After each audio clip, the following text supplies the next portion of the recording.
যুদ্ধের জন্য প্রস্তুত রুশ ইউক্রেনের সেনারা। এই বুঝি শুরু হলো আক্রমণ পাল্টা আক্রমণ। সব মিলিয়ে ইউক্রেনকে ঘিরে ইউরোপে এখন উত্তেজনা মারাত্মক রূপ নিয়েছে।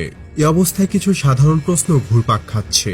আচমকা রাশিয়ার হাতে এত শক্তি কোথা থেকে এলো যে তারা যুক্তরাষ্ট্র যুক্তরাজ্য সহ দুনিয়ার সবচেয়ে শক্তিশালী দেশগুলোর সামনে অস্ত্র উঁচিয়ে হুমকি ধামকি দেওয়ার সাহস পাচ্ছে?